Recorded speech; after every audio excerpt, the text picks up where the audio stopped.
আলহামদুলিল্লাহি রাব্বিল আলামিন ওয়াসসালাতু ওয়াসসালামু আলা সাইয়্যিদিল মুরসালিন ওয়া আলা আলিহি ওয়া আসহাবিহি আজমাইন। আজ আমাদের আলোচনার বিষয় হলো আল্লাহর সাথে সম্পর্ক। আল্লাহ বিশ্ব স্রষ্টা রাব্বুল আলামিন, তার সঙ্গে সারা সৃষ্টির সম্পর্ক। আমরা যে মানুষ, আমাদের সঙ্গে তার সম্পর্কটা ধরনটা কি, এই সম্বন্ধে আমরা নিজেরা ধারণা করতে পারি না। তাই আল্লাহ তাআলা নিজেই জানিয়ে দিয়েছেন যে মানুষের সঙ্গে আল্লাহর সম্পর্ক কীরকম। কোরআন মজিদের সর্বশেষ সূরা আন-নাস। নাস মানে মানব জাতি। কোরআনে বিভিন্ন জায়গায় ইয়া আইয়ুহান নাস সম্বোধন করা হয়েছে। এই মানব জাতির সঙ্গে আল্লাহর সম্পর্কটা কি, এই সূরা নাসে আল্লাহ জানিয়ে দিয়েছেন। আল্লাহ বলছেন, কুল আউযু বিরাব্বিন নাস মালিকিন নাস ইলাহিন নাস। তিনি শিক্ষা দিচ্ছেন, এভাবে বলো যে আমি আশ্রয় চাই তার কাছে যিনি মানুষের রব, মানুষের বাদশা, মানুষের ইলাহ। এই তিনটা পরিভাষা তিনি ব্যবহার করেছেন মানুষের সঙ্গে আল্লাহর সম্পর্কের ব্যাপারে। আল্লাহ জানিয়ে দিলেন যে হে মানব জাতি, তোমাদের সঙ্গে আমার সম্পর্ক হলো আমি তোমাদের রব। এটি প্রথম নম্বর। মালিকিন নাস, আমি তোমাদের মালিক। মালিক শব্দের অর্থ বাদশাহ, রাজা। মালিক নাম মিমের পরে আলিফ থাকলে মালিক মানে অধিকারী, সত্ত্বাধিকারী, আর মালিক মানে বাদশাহ। আমি তোমাদের রব, আমি তোমাদের বাদশাহ, আর আমি তোমাদের ইলাহিন নাস। এই যে তিনটা সম্পর্ক, এইগুলোকে আমাদের ভালো করে বুঝতে হবে, তবে সে আমাদের সম্পর্ক স্থাপন করতে পারবো। যে আল্লাহকে বিশ্বাস করে না, তারও রব আল্লাহই, কিন্তু তার সে চেতনা নেই। যারা বিশ্বাস করে যে আল্লাহকে বিশ্বাস করে, তাদেরও যদি চেতনা না থাকে, তাহলে আর বিশ্বাসের লাভটা কি? আল্লাহ তাআলার ৯৯টা নাম গুণবাচক নাম। তার মধ্যে রব একটা, মালিক একটা, ইলাহ একটা, রহমান, রহিম, এরকম আরো বহু গুণবাচক নাম আল্লাহর আছে। কিন্তু মানুষের সঙ্গে আল্লাহর সম্পর্কের ব্যাপারে তিনি সর্বপ্রথম নিজের পরিচয় দিয়েছেন রব হিসাবে। কোরআন মজিদের পয়লা যখন আয়াত নাজিল হয়, ইকরা বিসমি রাব্বিকাল্লাযী খালাক, সেখানে আল্লাহর শব্দ উচ্চারণ নাই। আল্লাহ হচ্ছে ইসমে জাত, আল্লাহর প্রপার নেম, আল্লাহর আসল নাম। আর রব, মালিক, ইলাহ এগুলি হচ্ছে তার গুণ।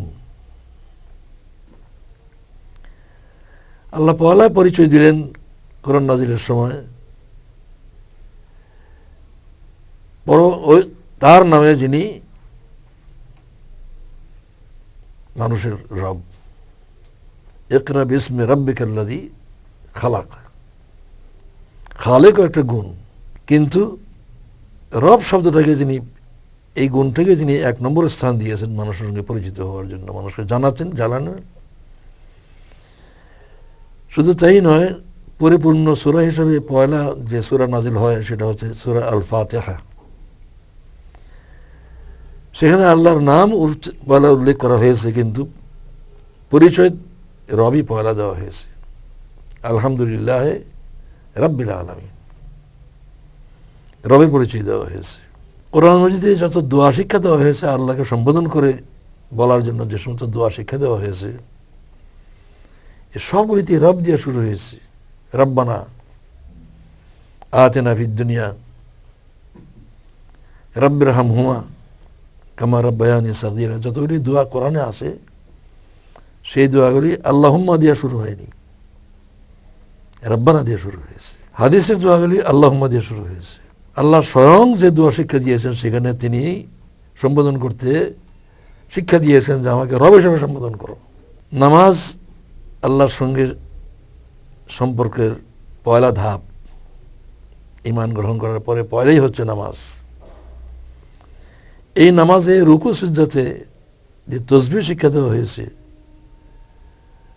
সুবহানা রাব্বিয়াল আযীম, সুবহানা রাব্বিয়াল আ'লা। রাব্বিয়া শুধু রব না, আমার রব। তিনি তো শুধু আমার রব না, রাব্বুল আলামিন, সারা বিশ্বের রব।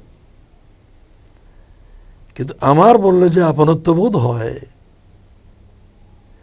এটা তো আমার ছাড়া হয় না। ছোট শিশুকে যদি, ছোট শিশু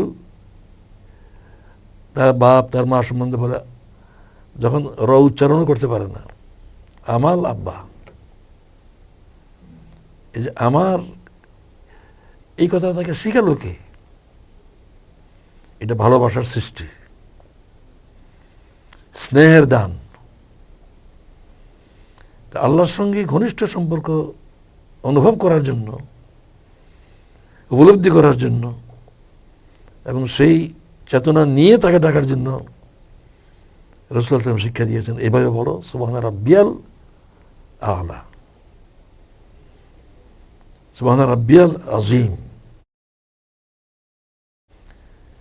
এই যে আল্লাহ সবচেয়ে বেশি পছন্দ করলেন তার বান্দাদের নিকট সম্পর্কিত, তার সম্পর্ক ঘোষণা করার জন্য, তার এত গুণ আছে, কিন্তু এই গুণটাকে তিনি 1 নম্বরে স্থান দিয়েছেন, যে আমি তোমাদের রব, আমাকে রব হিসেবে ডাকো। রব শব্দের অর্থ হচ্ছে লালন পালন করা, কারি। এর থেকে তারবিয়াত হয়েছে, রুবুবিয়ত, লালন পালনের কাজটা। লালন পালন মানে হচ্ছে তার যা প্রয়োজন তা পূরণের ব্যবস্থা করা। আমরা যখন কোনো চারা গাছ লাগাই, লাগাই ক্ষান্ত করে দিই না, এটাকে লালন পালন করতে হয়, প্রয়োজন মতো পানি দিতে হয়, পোকামাকড় লাগে কিনা দেখতে হয়, গরু ছাগল খেয়ে ফেলে কিনা তার থেকে হেফাজত করতে হয়। তো মানুষের সব প্রয়োজন পূরণের জন্য একমাত্র আল্লাহ। মায়ের পেটে ভ্রূণ অবস্থা থেকে কে তাকে বড় করে? মা তাকে বড় করে। জন্মের সাথে সাথে মায়ের বুকে এসে মা দুধ পয়দা করে। মানুষ মাকে খুব শ্রদ্ধা করে, মাকে খুব স্মরণ করে, মায়ের কথা মনে হইলে মনের মধ্যে একটা দোল অনুভব করে। কি কারণে? শুধু এই কারণেই তো যে এত কিছু মা করে যা আর কেউ করতে পারে না। তাহলে মায়ের মনে যে এই স্নেহ মমতা, এটা দিয়েছে কে? তাহলে মাকে যে পরিমাণ মনে রাখে, তার চেয়ে কত বেশি মনে রাখা উচিত তাকে, যিনি মায়ের মধ্যে স্নেহ মমতা দান করেছেন, এত কষ্ট করে লালন পালন করেছেন। এই কষ্ট করার জন্য